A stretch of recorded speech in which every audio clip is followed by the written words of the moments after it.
Pay me, pay me, pay me my silver now. Pay me or go to jail. Pay me my silver now. Hey guys, Bix Weir, roadtoroad.com. Slow and steady wins the race.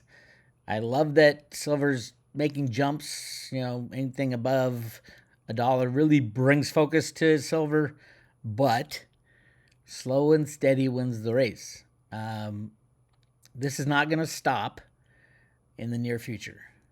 The problem really lies in a few things. One, the takedown of the banking cabal, the entities that have rigged the price of silver for so long. That's the most important thing, and that's the COMEX is not reacting the same way it has always reacted, which is slam the price of silver below the moving averages, blah, blah, blah. We know the game, but the problem is everybody knows the game. So JP Morgan and Bank of America and HSBC and the Fed and the Treasury, they all got to figure out a new game. Might have to do with cryptos, might not. Remember, any crypto-backed silver or gold coin, one is in violation of the Reggie Middleton patent, but number two is just a derivative on silver. If you own SLV, you own a derivative on silver. You are actually helping the bad guys by owning a share of SLV instead of the real thing in your own pocket. And you'll learn those will all go to zero as the system starts breaking down. And we could see that any day. Literally, think about this. All right, you're not investing. A lot of people aren't they aren't investing in the retail. Silver is really slow because everybody's so used to having their phone. Oh, I can buy silver. I'll just go buy SLV or one of the other ETFs. Okay. If you want to own a derivative of silver, you could do that, I suppose. It doesn't help the cause, but it hurts the cause because it gives more legitimacy to the people who run those ETFs. It's like, I'm going to buy silver to break free of the financial system, but I'm going to give BlackRock and JP Morgan the ability to control my silver, and they hold my silver. It's just ridiculous. Come on, people. It's time to be smart. Wake up. Those will go to zero. Same with the mining stocks. They will go to zero. They're just derivatives of silver, ultimately. But we're not at the ultimate end yet. I do want to call attention to the fast rise between 40. It'll go to 50. I don't want it too fast. Right now it's perfect pace. You know, up a little, down a little, up a little, down a little. Just keep that trend going. Yes, they can put the price of silver at minus $40 with a click of a mouse. It's that simple. They did it with oil. They can do it with silver. So you just got to keep that in mind as you're watching the price of silver. Price really means nothing. That's futures and options that are being priced. 95 to 99% of the trades are just the banks trading back and forth with each other. And we see it every day in the volumes. For example, here's the Friday volume of 80,000 contracts. 400 million ounces of derivative silver were traded last Friday. That is off the charts ridiculous. I've seen 2 billion ounce days. It's just not real. And that's what you got to keep in mind, understanding there's a big, big, big difference between physical silver in your own possession and every other type of silver. Any third-party silver has the risk of failure. The worst I could possibly imagine is have someone like BlackRock or JP Morgan control your silver. And that's what you get with SLV. Supposedly 530 million ounces of silver in their warehouse. Very interesting things are going on right now. For one, the September delivery month, which is a silver delivery month, was supposed to be around 45 million ounces. We're already at 65 million. So during the rest of the month, we have had massive amounts of people come into the market and say, I want silver and I want it delivered now. And we're continuing to see that. I mean, we could hit 75 million ounces. We still have quite a few days of silver deliveries this month. And if you see what happens, you look at the September delivery month.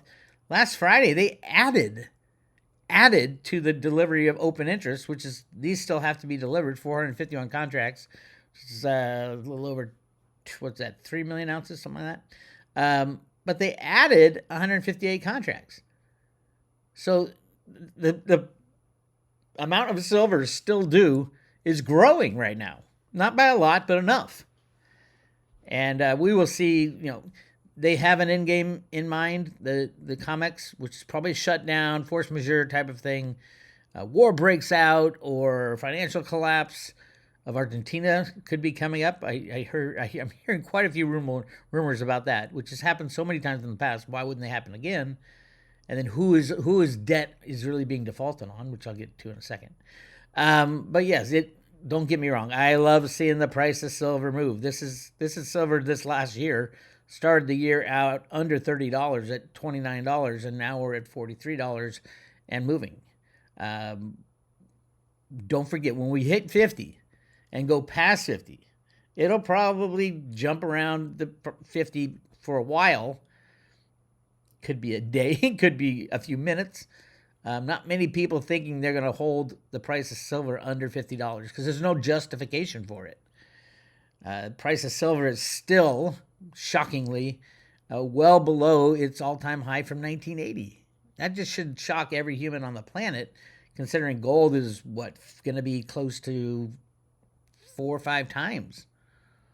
Gold's going to hit $4,000, which is 5x what it was in 1980.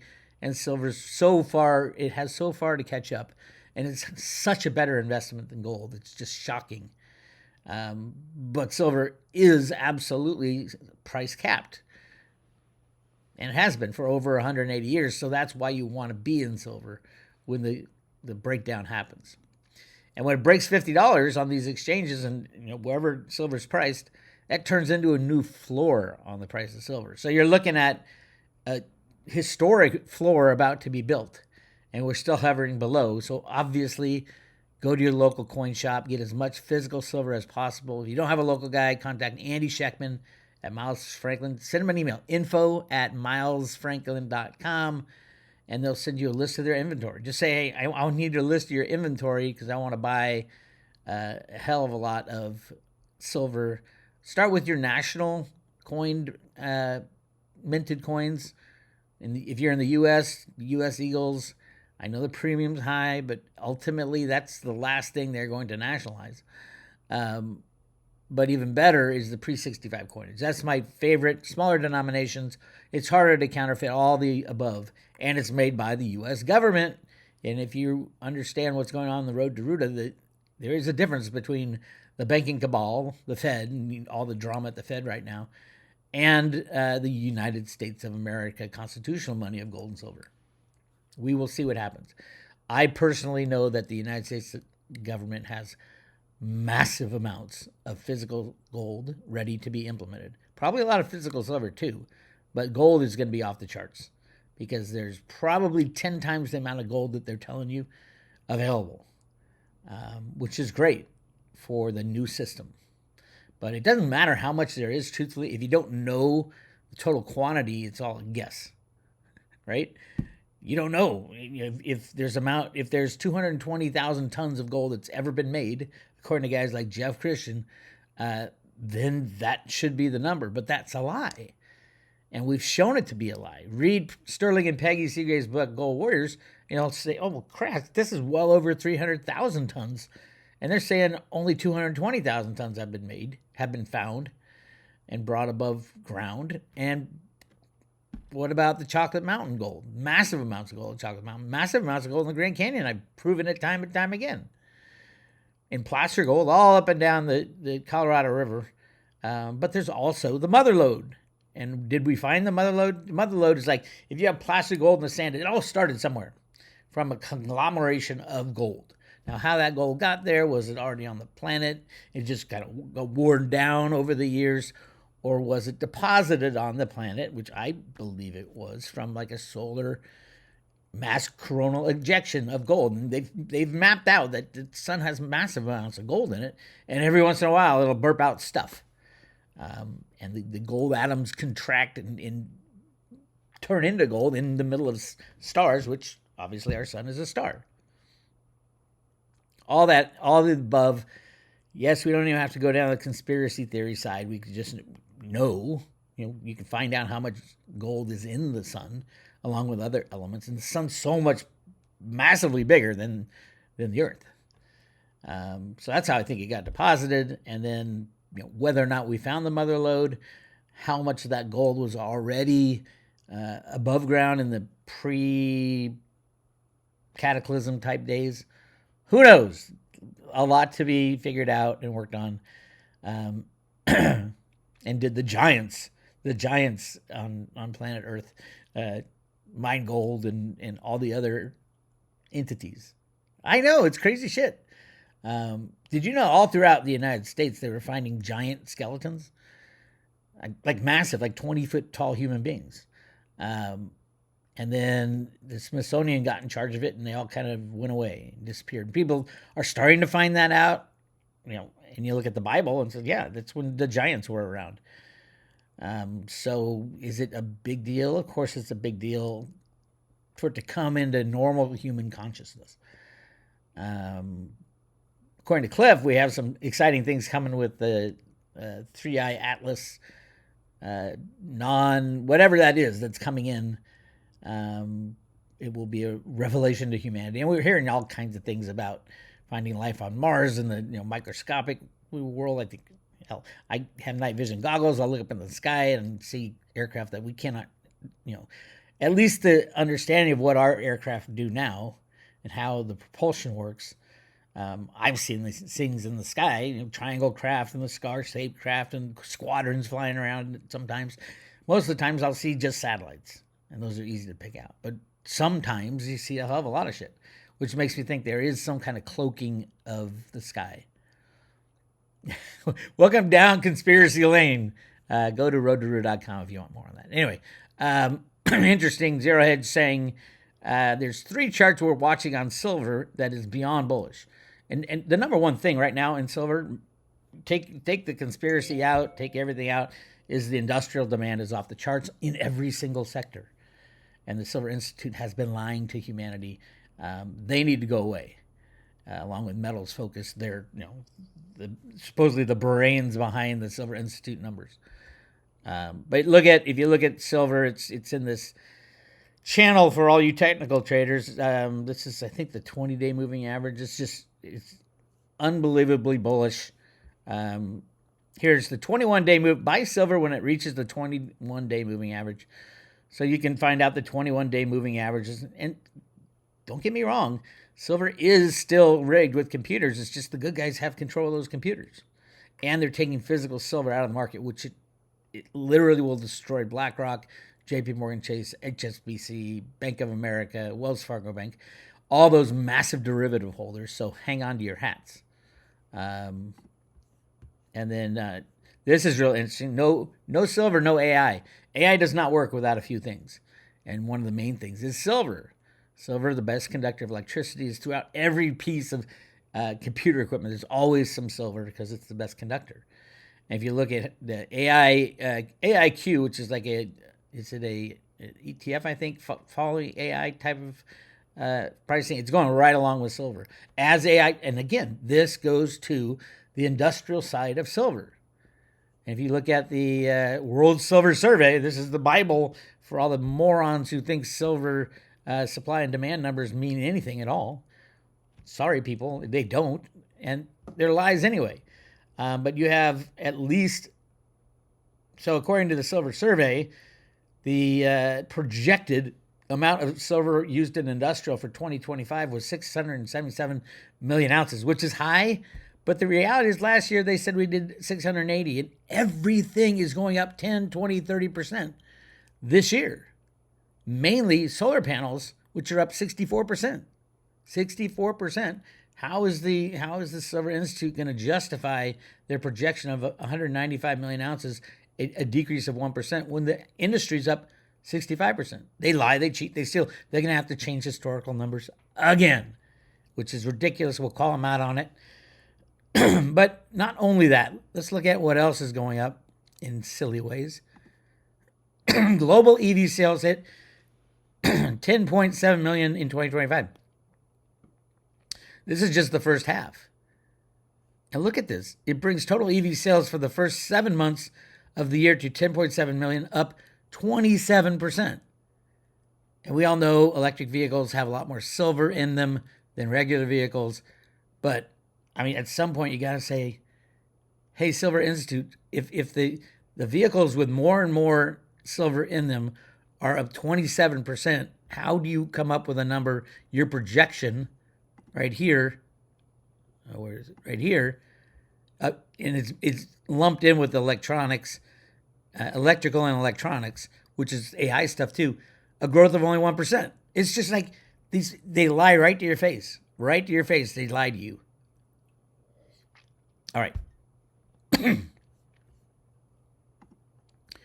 So here's the other thing. The Silver Institute breaks out coin and net bar demand, which is like the retail side, coin and net bar demand versus exchange traded products. Exchange traded products like the ETFs, the silver ETFs. So I went in and I said, hey, how much is, I don't think you should separate them at all. Exchange traded products are investments in silver. And they don't, the interesting thing is they break it out so much so that you don't think it's part of the coin and net bar demand, which is the retail side of silver. The retail side of silver on coins and net bar, that side is not doing well. Why? Because everybody can do it on their phone and they think they're getting the same thing. But here's the deal. The net investment of ETPs, they said, the Silver Institute said, would be up 14% or a total of 70 million ounces. Now remember that number. The projection was 70 million ounces. What is it in reality right now? It is a total of the growth of 103 million ounces. They missed it by 33%. Again, the Silver Institute missed that projection by 33%. So add another 33 million ounces to that, plus everything else, and you're getting to a situation where you're looking at the demand side of this entire system is well over 100% of industrial is using everything that's coming out of the ground and everything that's recycled. If you count solar, which is over 400 million ounces, easy, no matter what the Silver Institute tells you. And you can run the numbers yourself. So that puts, it's over, and it's over recycling. So everything else, all the ETPs, the exchange traded products with physical silver, up 33 million ounces should be added to the shortfall. And then everything's up. Maybe the only, silverware they had going down 15%, and yet earlier this year they published a report saying silver's up 20%. Silverware demand is up 20%. And they do that with a survey, which is, it's true. Everybody's buying silver jewelry now in India and China and all throughout the world. So there's not one category they get right anymore. And the sad thing is this is the only survey, this is like the Bible for the financial world. They look at, the Silver Institute says, and it's a joke. There's going to be a shortfall again, probably 700 million ounces this year. And the Silver Institute came up with less than 200 million ounces. And it's ridiculous. It's a con. And that's why the price of silver will continue to move up. I'm not saying it won't get slammed down at times. But the reality is these entities that are using so much silver, they have to get their hands on physical silver. They cannot stop buying physical silver. You just can't do it. So what are they going to do? If you're a professional purchaser of silver for the industrial side, you're the procurement agent for the industrial solar panels, for the EV. You're let's just say, I think the most important job at Tesla is the guy who's buying all the silver for the Tesla cars, the Tesla solar panels, even the space stuff. They need a lot of silver in space. Military silver needs a lot of silver, and that's true. It might not be as true as you're hearing at times, because a lot of that military silver is already included in the World Silver Survey under electrical and electronics. They don't split out what's going to the military and what's not. But I've done more research into the Manhattan Project silver. Did you guys know that in the 1940s, the United States borrowed 4,000 tons of silver borrowed 4,000 tons of silver, which is what, over 110 million ounces, from Canada, and never paid it back. Never paid it back. I'll have a report coming out about that, and there's more to that, the silver story of what was really used in the Manhattan Project and what was really used in the entire war, World War II. How much silver was used during that war? It is massive. And it was a big secret, too. Kind of a known secret. And then General Leslie Groves wrote this book, which shocked the world. Well, by the way, they changed this book. Did you know that? They changed the amount of silver in this book with the new prints. I got the original book coming my way, and it's a lot more. So General Groves was the guy in charge of the Manhattan Project, in charge of purifying the uranium to make the first nuclear bomb. And he's an upstanding dude, and he wrote a book about it, published in 1962 or 1963, very early on, before Kennedy was taken out. A lot of people think it was because of his stance on silver. Ultimately, that was part of it. There's many reasons the deep state wanted him gone, just like they want Trump gone. There's many reasons why they want him gone. But we'll find out who wins this battle very soon. I do want to point out cryptos.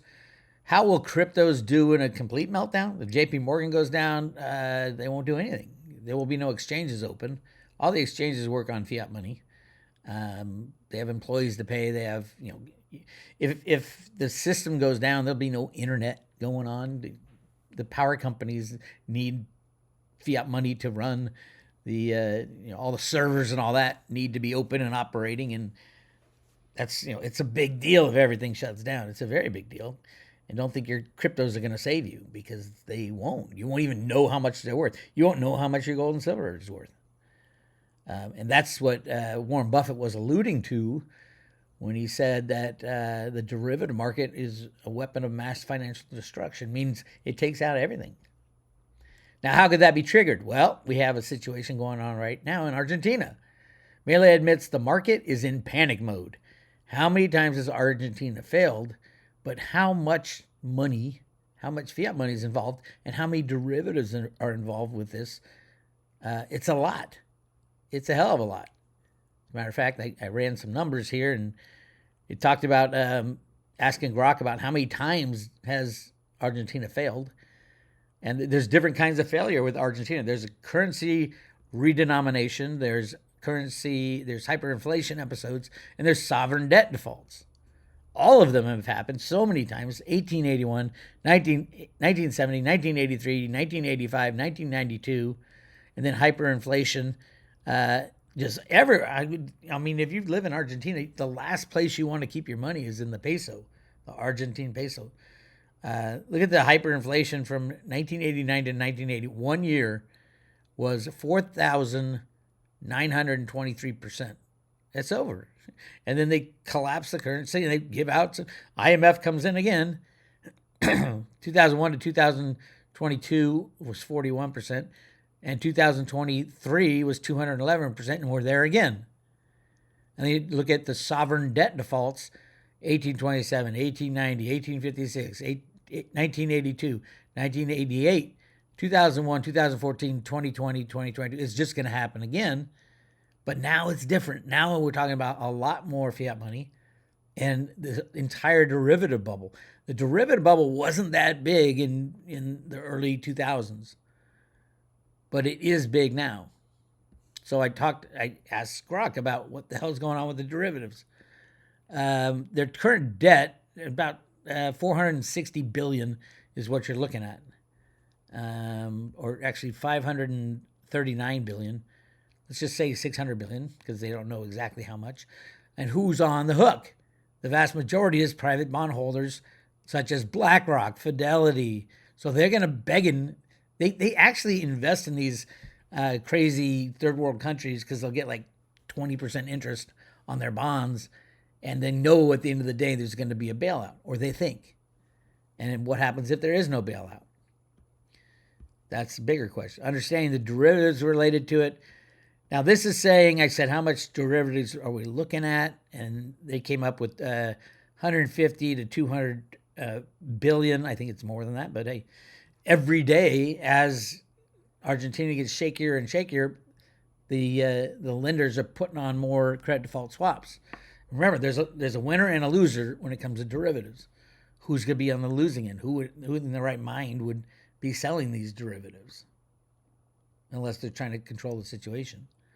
And that's why we have Scott Bissett coming out and saying, Argentine assets soar as Bissett offers Melee a lifeline. So Scott Bissett, our Treasury Secretary, says, we'll bail out Argentina, even though I've told you all the times they've defaulted. U.S. Treasury Scott Bissett said, all options are on the table for the Trump administration to support Argentina through this bout of severe market volatility. Just a bout. This has happened over and over and over again. The country has already spent more than $1 billion to defend the peso. The two countries are in talks this week. Melee and U.S. President Trump will meet Tuesday. Treasury Secretary Scott Bissett posted on social media, oh my God, really, earlier that the U.S. is ready to do whatever it takes to support Argentina. They're using our tax money to support Argentina. This is just insane. That includes direct currency purchases as well as swap lines and purchases of dollar-denominated government debt. Bissett called the South American country a systemically important U.S. ally in Latin America. No, it's if that defaults, then your friends over at BlackRock lose. Can't have that. All options are open. U.S. Treasury stands ready to do whatever is needed within its mandate to support Argentina. All options for stabilization are on the table. This is just, he said options may include, but are not limited to, swap lines, direct currency purchases, purchases of dollar-denominated government debt from the Treasury's Exchange Stabilization Fund. That's how big this is. Will this be the prick that pops the derivative bubble? I don't know. It could be. And then I ran through, okay, what happens then?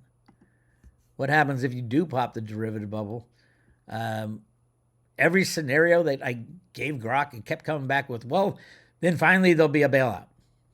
Then finally there'll be a bailout. Then finally IMF bailout, a U.S. government bailout. There'll be all every time. I'm like, no, assume there's no bailout. They said, no, we can't assume that.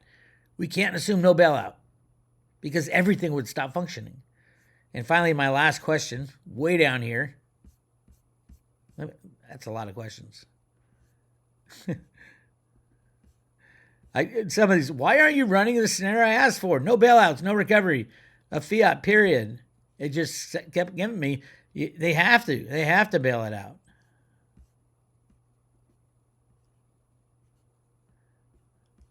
I mean, they have catastrophic stuff, but it always ends in a bailout.